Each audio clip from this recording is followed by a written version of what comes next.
یې ښه ستا پلار زمونږ په حجره کې ناست دی تا ته اواز کوي دې ته ووایه چې راشي ستاسو حجره کوم ځای کې ده زمونږ حجره په هغه ځای کې ده بس ورځمه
زما پلار خو نشته راشه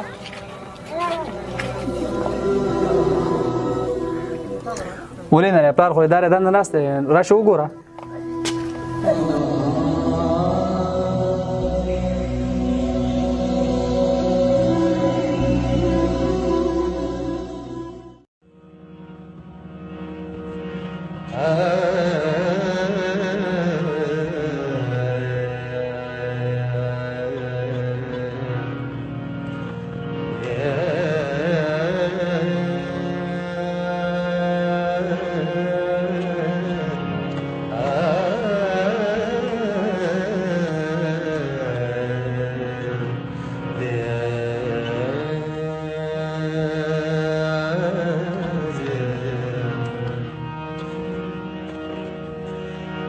خلق ولی خلق وجنی په دوی څه شوي دي دا خلق ولی خلق وجنی په دوی څه شوي دي عقل یې پښو کې دی که سر کې واښه شوي دي عقل یې پښو کې دی که سر کې واښه شوي دي دا خلق ولی ولی ولی ولی ولی ولی دا خلق ولی خلق وجنی په دوی څه شوي دي عقل یې پښو کې دی که سر کې واښه شوي دي عقل یې پښو کې دی که سر کې واښه شوي دي دا خلق ولی خلق وجنی په دوی څه شوي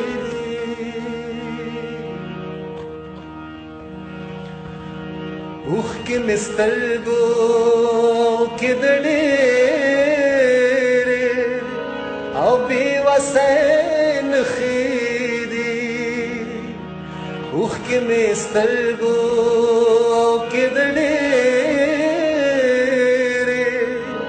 او بې وسه نښې دي د زړه په زخم کې مې تکې شنې اوبه شوي دي د زړه په زخم کې مې تکې شنې اوبه شوي دي عقل یې پښو کې دی که سر کې واښه شوي دي عقل یې پښو کې دی که سر کې واښه شوي دي دا خلک ولې زما وړه لور خو دې نه ولیدلې سبق له تلې و سکول ته شپږ اووه کالو ده او سکول نه راتلله ماسپښین غیبه ده یاره زه پسې وګرځېدم اوسه پورې پته نه لګیا څه وې امیره ما خو نه لیدلې زه خو اوس د مزدورۍ نه رالم او بس کور ته روان یم صحیح ده زه ګورم یاره کېدای شي ترور کره ورغلي وایي ورځه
خدای مو بخا یو ضروري اعلان واورئ د میر محمد خان ماما په پټي کې د یوې ماشومې لاش میلاو شوی دی که د چا نو د فرحت دلی د کور مخې له ځان راورسوئ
ځوانه ستا لور ده نو زمونږ هم لور ده. انسپکټر صاحب یوه پیره نه شوه دا څونه ګلونو ماشومانو څه داسې چلو شو دا به د دې لپاره انصاف پکار دی د دوی مخنیوی پکار دی انسپکټر صاحب. زه ستاسو دې کلي ته نوی انسپکټر راغلی یم او ما له صرف 15 ګنټې راکوي دا ټول کلی ګواه دی که ما دا مجرم ونه نیو نو زه به راشم او د خپله وردي به زه په دې ځګي کې وباسم او زه به استعفا ورکړم استعفا. دا خانې ناپورسان نه دی چې هر یو به راځي او دا کارونه به کوي او بیا به بله ورځ بهر ګرځي دا هېڅکله نشي کېدی هېڅکله. ستاسو غالبا په دې کلي کې به څومره ځوانان دي؟ 10 کسان دي ټول مزدورۍ ته تللي دي. صحیح ده د هغوی نومونه چې کم دي که نه سبا به ټول چې کم دی نو تاڼې کې به پیش کېږي او زه به باقاعده د هغوی ریسرچ کوم او لیبارټرۍ کې به د هغوی باقاعده ټیسټ کېږي. صحیح ده هغوی نومونه به ټول ما ته پیش کوي. صحیح شو ځوانه الله تعالی دې تعالی صبر جمیل درکړي او تا ته به انشاءالله تعالی خامخا انصاف میلاویږي. صحیح ده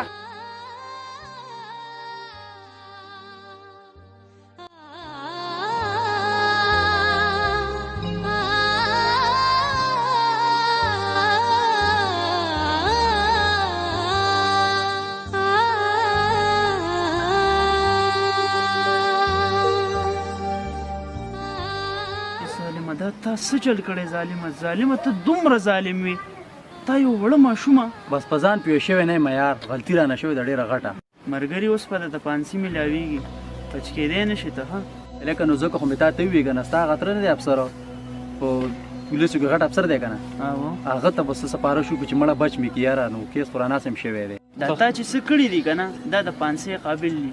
مړه په پاکستان کې پانسي کم ده په پاکستان کې را پانسۍ بیل نه پاس شوی نو ما به څوک څنګه پانسي کوي او بله خبره دا ده چې که په پاکستان کې پانسي وی که نه نو دوی څومره خلکو دا غلط کارونه وکړو یو پکې چېرته پانسي کړی شو که چېرې دا خلک پانسي شوي نن به زمانه دا کار نه کېدی پانسي نشته بس هر سړی کوي بس ما هم پکې وکړه مړی لاړ به شم 11 ورځې به جیل کې تېرې کړم او بس راځم به خبره ختمه دا مازغه خراب دي.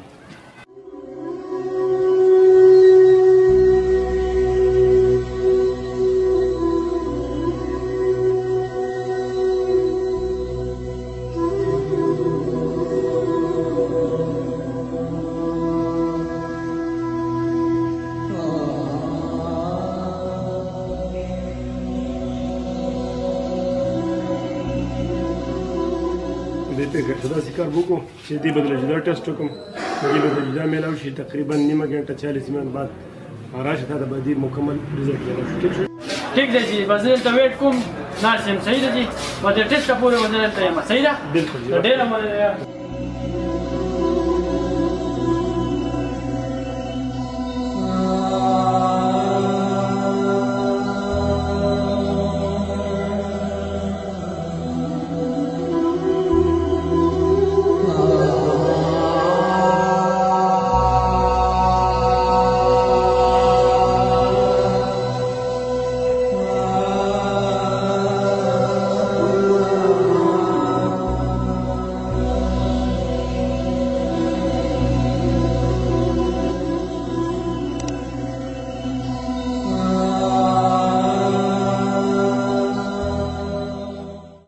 دا چې کوم سهیل خان په کوم سیرنج باندې لیکل شو نو د هغې رزلټ نه دا ثابتېږي چې دا د هغو سره ټیسټ کېږي ټیسټ پازیټیو لکه سهیل خان په نوم باندې چې کوم دی دوی ټیسټ برابر شو بالکل دا کلیر ده دا د هغې سره پازیټیو دی لیکل سره میچ برابر دی اوکې اوکې صحیح ہے جی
مسلمانې جامه کې سړی خوره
بهیر د هغې چې کوم دی مزاحمت کوي وروره هر قسم شی کوي دا دغه به هغه لپاره پکار وي او دا پانسي حکومتي وخت ته به دا پکار وي چې دا پانسي ورکړي هغه لپاره څنګه تاسو خوښه ده که نه ټوله یوه چای وښایي پانسیګه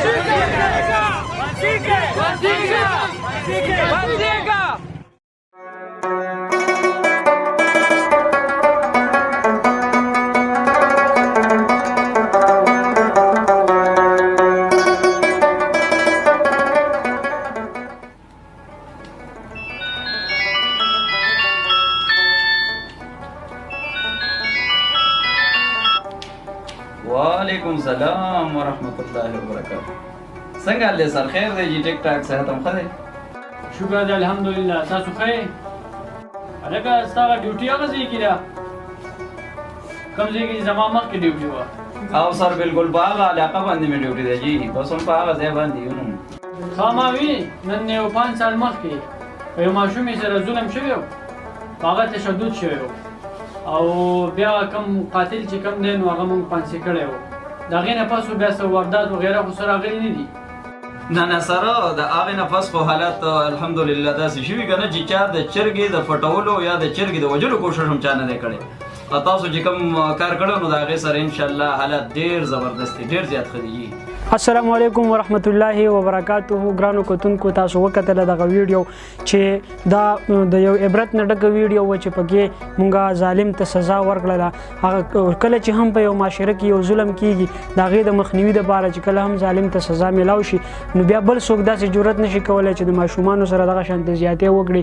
زمونږ د دې ویډیو خاص کر مقصد هم دغه دی چې یاره زمونږ څونه ماشومان دي د دغه ماشومانو حکومت د دوی حفاظت ذمواري په خپل سر باندې واخلي، زمونږ د بچو حفاظت وکړي. د دغه ویډیو صرف یو 2 پیغام دي. اولنۍ خبره دا ده چې خپلو بچو له په وخت باندې ودونه کوئ. کله چې هم ماشوم د کله بلوغت ته ورسي د هغې نه پس بیا کوشش کوو چې زر د هغه واده وکړئ. حالات داسې دي چې د انګریز یو لوی چال روان دی، لوی ویب سایټ روانې دي په فیسبوک باندې، په یوټیوب باندې، په هر یو څیز باندې مختلفې دغه د ویب سایټ دي. دا زموږ د ماشومانو ذهنیت خرابوي. د هغې نه خلک اثر اخلي، د ماشومان د هغې نه اثر اخلي چې راغټ شي نو په ریل کې بیا دغه څیز کوشش کوي. که چېرې تاسو غواړئ چې زموږ ماشومان دې په امن کې وي او د هغې قاتلانو ته دې همدغه شانتې سزا میلاو شي، تاسو یو مهرباني وکړئ دغه ویډیو مخکې شیر کړئ چې دا حکومت ته ورسي او حکومت په دې خبره باندې سیریس شي او هغه هم زموږ سره په دغه خبره باندې ایکشن واخلي او زموږ بچي او زموږ ماشومان په حفاظت کې شي. ویډیو مخکې شیر کړئ. هر چېرته چې خوشحاله اوسئ، آباد اوسئ. د لوی الله په امان.